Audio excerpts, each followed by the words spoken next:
Salut et bienvenue dans cette vidéo où on va apprendre la technique de l'exposition à droite. Je vais tout vous raconter sur cette technique et puis vous expliquer un petit peu dans quel cas c'est pratique, dans quel cas c'est pas trop utile. Et on va regarder la prise de vue et ensuite comment ça se passe quand on fait de la post-production sur nos photos.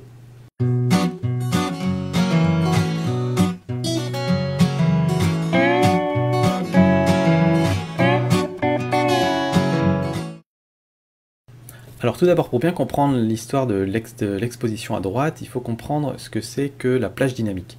La plage dynamique, en gros, c'est la zone dans laquelle votre capteur est capable de récupérer des détails. Et quand je parle de zone de lumière, c'est-à-dire que ça va partir du très sombre jusqu'au très clair. Et si vous avez une scène très contrastée, un appareil avec une bonne plage dynamique va avoir du détail dans les ombres et du détail dans les hautes lumières. Un appareil avec une mauvaise plage dynamique va avoir des blancs cramés et des noirs bouchés. En gros, c'est ça le principe. Et donc l'idée de l'exposition à droite, c'est de réussir à optimiser cette plage dynamique. Non pas qu'on va la rendre plus grande ou plus petite, mais on va essayer de mieux utiliser l'espace de cette plage dynamique. C'est une technique qui est essentiellement utilisée en photographie de paysage, tout simplement parce que c'est un type de photographie qui, en général, apporte beaucoup de contraste, notamment avec un ciel qui est souvent très clair et des éléments qui sont dans l'ombre et qui donc vont avoir des ombres assez sombres. Ça peut être utilisé pour d'autres types de photographie aussi, je pense notamment à la photo en ville ou la photo d'architecture, où ça peut être assez utile. Petit détail, c'est une technique qui va demander de travailler en post-production, c'est-à-dire qu'au moment de la prise de vue, vous allez avoir un résultat photographique qui ne sera pas le meilleur rendu possible. Vous n'allez pas créer une bonne exposition, vous allez volontairement surexposer ou sous-exposer votre photo pour ensuite pouvoir en tirer le plus possible dans votre logiciel de traitement. Donc c'est impératif de shooter en RAW pour ce type de technique. Alors, on va revenir un petit peu justement sur les questions d'histogramme, parce que c'est là-dessus qu'on se rend compte de ce que c'est une plage dynamique. Donc on est ici sur une photo qui représente bien le problème dont je vous parle, c'est-à-dire qu'on a ici une photo avec un ciel qui est très clair, très blanc, et on a une grande partie de la photo qui est dans l'ombre, et on a seulement une petite partie qui finalement est correctement exposée. Quand on regarde l'histogramme, on se rend compte qu'il n'y a pas de noir bouché, c'est-à-dire qu'ici il n'y a rien qui vient toucher la gauche de l'histogramme, il n'y a pas non plus de blanc cramé, il n'y a pas de blanc qui viennent toucher la droite de l'histogramme. Donc comment ça se passe quand on a des blancs cramés? Tout simplement, je vous montre un petit peu. Si on avait exposé la photo de plus 3 stops par exemple, on va se mettre là 3. Là, on voit qu'ici c'est tout blanc, et notamment ici, on voit qu'on a un grand trait qui est collé contre la droite, ça veut dire que tout ça c'est cramé et qu'on n'a plus de détails là-dedans. Et quand j'appuie là-dessus, on voit bien que tout le ciel est cramé.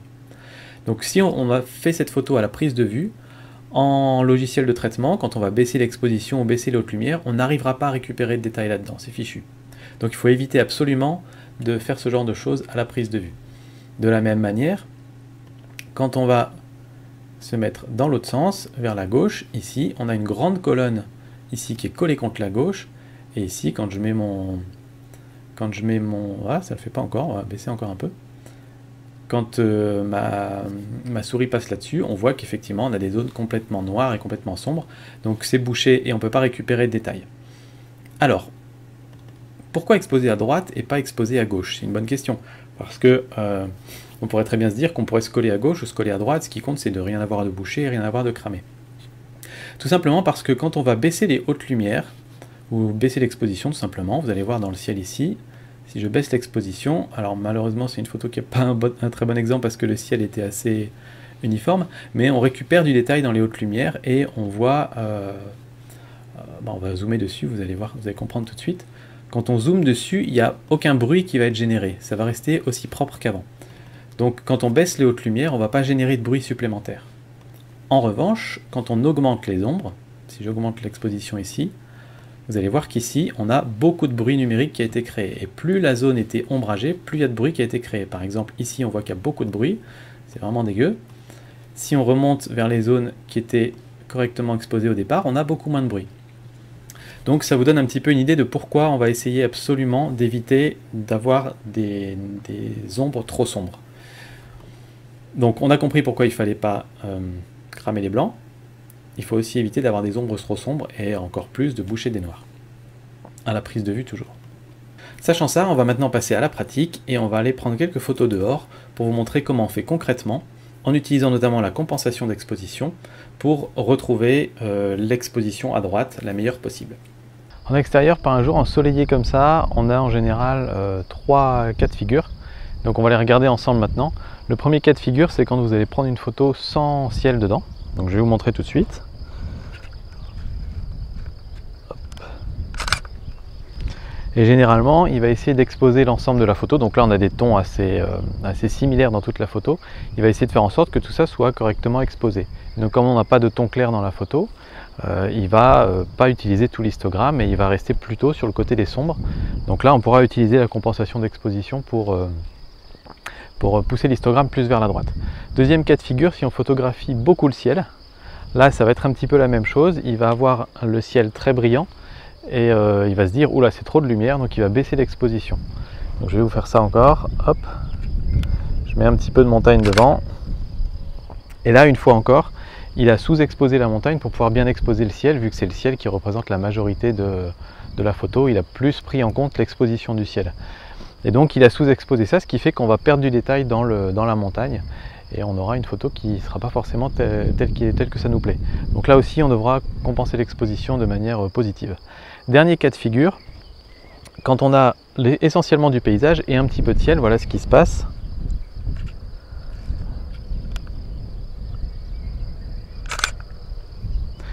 Et là, cette fois-ci, c'est l'inverse. On se rend compte qu'on a du ciel qui est complètement cramé, alors que j'ai même pas le soleil dans cette partie-là. Et du coup, cette fois-ci, on va devoir utiliser la compensation d'exposition, mais on va devoir la baisser pour pouvoir justement récupérer du détail dans le ciel, parce que là, vu que c'est cramé, on va perdre du détail dans cette partie-là du ciel.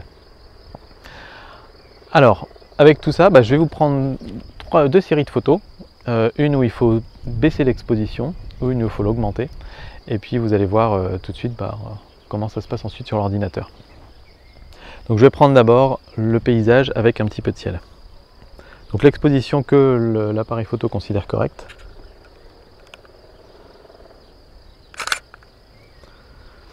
Voilà. Ensuite, l'exposition que moi, je pense, est celle dont je pense qu'elle est bonne. Donc je vais baisser un petit peu la compensation. Je vais faire moins un stop par exemple. Et je vais réessayer comme ça. Et je revérifie sur mon histogramme et je vois qu'ici, il n'y a plus rien qui est cramé. Par contre, l'histogramme est bien à droite.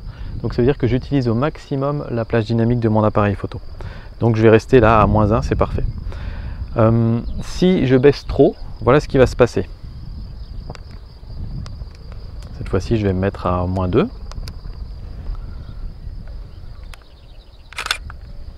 Donc cette fois-ci, on va encore une fois avoir un histogramme qui ne touche pas la droite, évidemment, il n'y aura plus de blanc cramé, mais les ombres vont être trop sombres et donc là on va créer du bruit quand on va vouloir les déboucher dans Lightroom. C'est ça le problème qu'on va avoir si on compense trop l'exposition. C'est pour ça que l'exposition à droite, l'idée c'est vraiment d'être le plus proche possible de la droite sans la toucher. Donc maintenant on va prendre l'autre cas de figure, celui où on met plus de ciel dans notre photo. Je vais me remettre à une exposition correcte.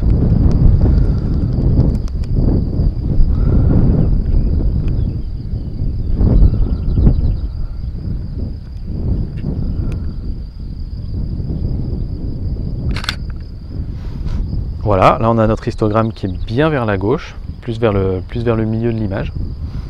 Donc cette fois-ci on va compenser l'exposition dans l'autre sens, donc on va faire plus. On va essayer plus un stop. On regarde sur l'histogramme, il reste encore de la place, donc on peut continuer encore à augmenter. Et là je vois que j'ai des ombres qui sont encore assez sombres. Donc on va continuer, on va aller jusqu'à plus de stop. Et cette fois-ci, on a un ciel qui est très très clair. Je vois qu'il y a un tout petit peu de cramé, donc on va rebaisser d'un tout petit cran et normalement on sera bon. Donc là je suis à 1/2, plus 1/2. Ah, alors j'ai j'ai mis moins de ciel cette fois-ci dans ma photo. Donc on va essayer de refaire la même composition qu'avant. Voilà. Et là on a la même composition qu'avant et on a l'histogramme qui est bien à droite mais qui ne touche pas. Donc c'est parfait. Et si on va trop loin, voilà ce que ça donne. Si je fais par exemple plus 3 stops.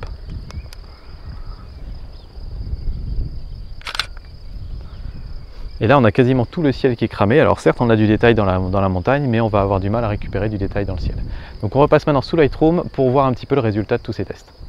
Voilà, on a maintenant importé les photos dans Lightroom et on va tout de suite regarder ce que ça donne en termes d'histogramme. Donc on voit qu'ici sur cette photo-là, la photo avec les vaches, celle où il n'y a pas de ciel, on voit que l'essentiel de la photo est exposé vers la gauche. Ça continue un tout petit peu vers la droite, notamment grâce au dos des vaches qui était très clair, mais on peut se dire que c'est quelque chose qui peut finalement être cramé dans la photo, c'est pas très grave. Par contre, si on veut récupérer du détail ici, dans les ombres des arbres, on va se retrouver à générer du bruit. Idem pour la photo du ciel, là cette fois-ci on voit que ça a été exposé complètement à gauche, il y a toute une zone de l'histogramme ici qui n'est pas utilisée, et comme par hasard c'est la zone qui est la plus à droite et qui est celle qui va générer le moins de bruit quand on va récupérer du détail dedans. Par contre ici tout ça c'est très sombre, donc on va essayer en post-production de déboucher les ombres et donc on va générer du bruit. A l'inverse, là on a la photo où on est avec le ciel qui est surexposé par rapport au paysage. C'est le cas de figure le plus courant en général quand on fait des photos, parce qu'on met en général pas trop de ciel sur sa photo. Et on se retrouve donc avec un paysage globalement bien exposé, des ombres toujours noires, ça ce sera toujours gênant, mais comme on a un fort contraste entre les deux, il faut se décider si on veut privilégier les ombres ou privilégier les hautes lumières. En général quand on intègre du ciel, il faut toujours essayer de ne pas avoir un ciel cramé. Là ici le ciel est cramé, et donc du coup on ne va pas pouvoir récupérer de détails dedans. Donc on est dans un cas où il faut utiliser la compensation d'exposition vers le bas. Alors, on va essayer de retrouver ensuite nos séries de photos. Alors la première, voilà, donc là on était dans ce cas-là. On va se mettre dans le module développement, et on va voir tout de suite ce qui se passe. Donc là on est dans la configuration d'une photo prise avec le réglage de base, donc avec le pose-mètre de l'appareil. Et on a des blancs qui sont assez cramés. Alors là, sur l'appareil je les voyais cramés, mais ici je les vois pas cramés. Alors bon, du coup mon propos va un peu tomber à l'eau, mais si chez vous en tout cas ça apparaît cramé dans Lightroom, quand vous baissez l'exposition ici, vous allez avoir du mal à récupérer du détail. Et là quand on va baisser les hautes lumières plutôt, pour s'occuper uniquement du ciel, vous voyez je les baisse à 100% là, et on a encore un ciel très très clair. Si j'utilise en plus un filtre pour essayer de baisser encore l'exposition, on a du mal en fait à retrouver un ciel qui va être bleu avec des nuages blancs. Alors on récupère quand même du détail parce que je vous dis là on n'était pas totalement cramé. Donc dans ce cas-là en fait ça marchait correctement.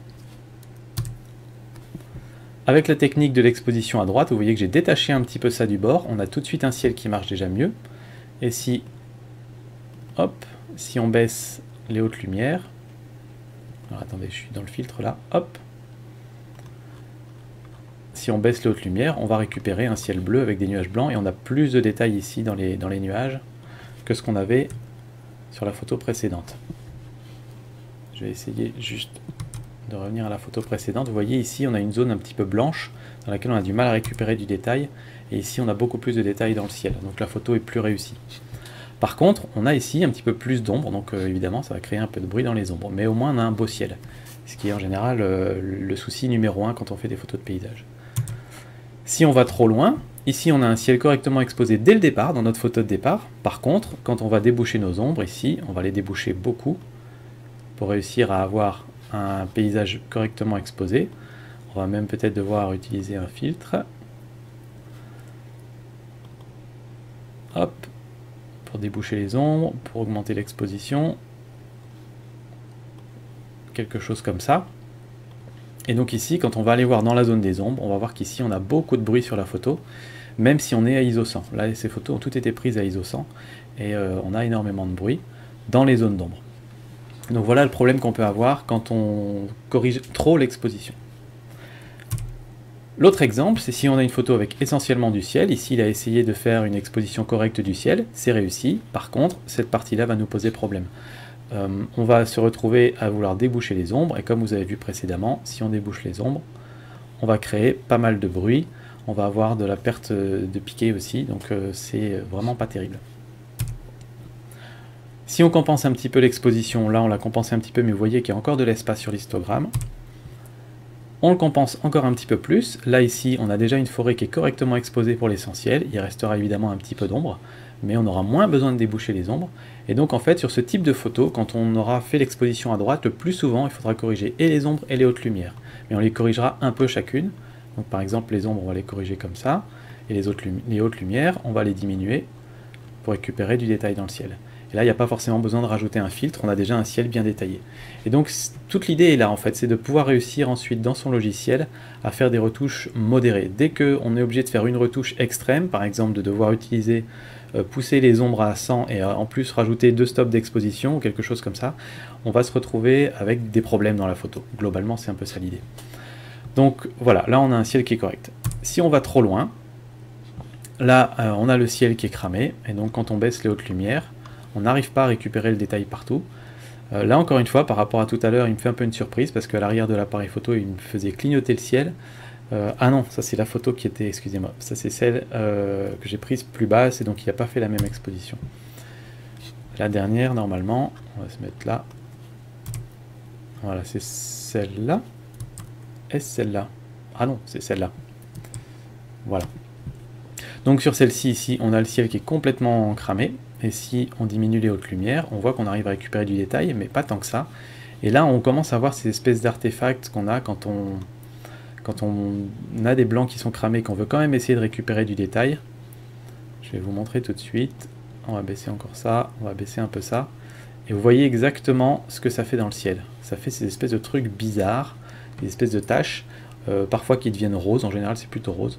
Et donc là, le souci qu'on a évidemment, c'est que les ombres et la montagne étaient bien exposées, par contre notre ciel, il est fichu, et notre photo, elle vaut pas grand chose, malheureusement. Donc, voilà un petit peu comment on fait pour récupérer les ombres et les hautes lumières. Alors, quand on a une photo qui a été prise correctement, comme celle-ci, on n'y a pas touché encore, mais elle a été prise correctement, on voit qu'on n'a pas de, on a une exposition plutôt correcte sur la forêt, on a fait le mieux qu'on pouvait, et le ciel est exposé le plus clair possible, mais vers la droite. Donc toujours, on pousse l'histogramme sur la droite. Comment on fait pour récupérer un ciel bleu? Là, vous voyez que quand je baisse les hautes lumières, c'est pas suffisant, on n'a pas un ciel très très bleu. Et si je vais baisser l'exposition, que ce soit avec un filtre, par exemple, comme ça, je vais baisser l'exposition, et ça va faire des couleurs un peu bizarres dans le ciel, ça fait pas naturel, et surtout ça fait un ciel où il n'y a plus de blanc en fait, alors que normalement les nuages sont blancs. Donc une petite astuce qui marche pas mal quand on fait ça, donc toujours premier réflexe, vous baissez les hautes lumières, comme ça vous arrivez quand même à avoir une exposition correcte de votre ciel, et ensuite l'idée c'est d'utiliser la luminance du bleu du ciel, ce qui fait que vous allez affecter uniquement la luminosité du bleu, et non pas du blanc. Et donc ici vous allez prendre votre curseur bleu et vous allez le baisser et ça va redonner du bleu à votre ciel. Alors faut pas y aller trop fort, là j'y suis allé trop fort, mais là ça redonne du bleu à notre ciel et on garde les nuages blancs. Autre petit truc aussi, quand on utilise un filtre qu'on vient mettre par dessus, on va utiliser la clarté qui elle va augmenter les micro-contrastes, c'est-à-dire que le bleu va devenir un peu plus bleu et le blanc va devenir un peu plus blanc, et là on se retrouve avec un ciel vraiment très similaire à ce qu'il y avait dehors. Voilà un petit peu les petites techniques pour retoucher ces photos quand on les a exposées à droite à la prise de vue. J'espère que c'était assez clair, j'espère que c'était pas trop confusant pour vous, trop confus tout simplement. C'est une technique qui demande un petit peu de temps et un petit peu d'entraînement, il faut toujours vérifier son histogramme après avoir fait la prise de vue, et si on voit que l'histogramme est un peu trop vers la gauche, il ne faut pas hésiter à partir plus vers la droite, parce qu'on peut toujours récupérer du détail dans les hautes lumières et ça ne va pas générer de bruit. Par contre, quand on veut déboucher les ombres, ça va toujours générer du bruit sur nos photos, et parfois à un niveau où ça deviendrait vraiment dégueulasse, même à 100 ISO. Voilà, c'était le petit conseil du jour, j'espère que ça vous servira. Si vous trouvez ces vidéos intéressantes, je vous invite à mettre un pouce, à vous abonner à la chaîne, à aller voir sur la page Facebook où je partage plein de photos, on discute de plein de choses et tout ça. Et puis si vous trouvez que c'est super intéressant, que vous apprenez des choses, je vous invite à aller faire un tour sur la page Tipeee pour donner un petit tip, un petit pourboire si ça vous chante. Il y a des contreparties sympas en échange, donc allez faire un petit tour sur la page Tipeee, et puis vous verrez si vous trouvez quelque chose qui vous plaît. Moi je vous dis à très bientôt, allez ciao. Juste pour compléter mon propos, je me suis rendu compte de deux petites choses après avoir fini de tourner la vidéo. Première chose, vous avez pu voir qu'il y avait une différence entre l'histogramme du réflexe, qui me disait que les blancs étaient cramés parfois dans le ciel, et l'histogramme de Lightroom, qui lui arrivait à avoir des blancs non cramés sur les mêmes photos. Je pense qu'il y a une petite leçon à tirer de tout ça, c'est que certes, exposer à droite c'est bien, coller le plus près l'histogramme de la droite c'est bien, mais je pense qu'on peut même se permettre de cramer certains blancs, parce que le logiciel, lui, est capable de récupérer du détail dans ces blancs. Faut pas y aller trop fort, mais si vous avez quelques petits points blancs sur votre photo, c'est vraiment pas un problème, faut pas vous faire de bile pour ça. Donc je pense qu'on peut se permettre de dépasser un petit peu sur l'aperçu de l'appareil photo, si vous activez l'option qui permet de faire clignoter les parties blancs cramées, vous voyez que si vous avez quelques toutes petites parties blanches qui sont cramées, c'est pas grave. Voilà, c'est pas un gros problème, et je pense même que du coup, on peut exposer un peu plus à droite qu'à droite, si on le souhaite. Deuxième chose dont j'ai pas parlé dans la vidéo, j'ai juste oublié, c'est que si vous avez des détails qui sont censés être blancs, purement blancs dans votre photo, c'est tout à fait normal que quand vous exposez à droite, ceci clignote et ceci prenne part à la grande barre à droite de l'histogramme. Donc vous avez le droit de cramer des blancs de temps en temps, notamment si vous faites des photos de neige. La neige est censée être blanc. Alors évidemment, si toute la neige clignote et qu'il n'y a plus aucun détail, c'est pas intéressant, c'est que vous êtes allé un petit peu trop fort. Par contre, si dans la neige vous avez des petits points blancs, c'est parfaitement normal et ça veut dire que votre neige est correctement exposée. Idem pour le soleil, si vous avez le soleil dans votre photo, n'essayez pas de faire une photo ou une exposition où le soleil ne va pas clignoter, il ne va pas être blanc sur votre photo. Un soleil, ça doit être cramé, notamment le cœur du soleil. Après, à vous de voir si vous pensez que le cœur est un petit peu autour, ça va, ou si vous voulez vraiment que le rond du soleil qui soit cramé. Là, c'est les cas les plus difficiles. Quand on a le soleil dans la photo et des zones d'ombre, c'est vraiment à vous de doser quelle quantité du ciel autour du soleil vous acceptez d'avoir cramé en fait sur votre photo. Mais c'est tout à fait normal que le soleil soit blanc pur sur votre photo. Voilà, c'était deux petites précisions que je voulais apporter. Je vous dis à très bientôt. Ciao!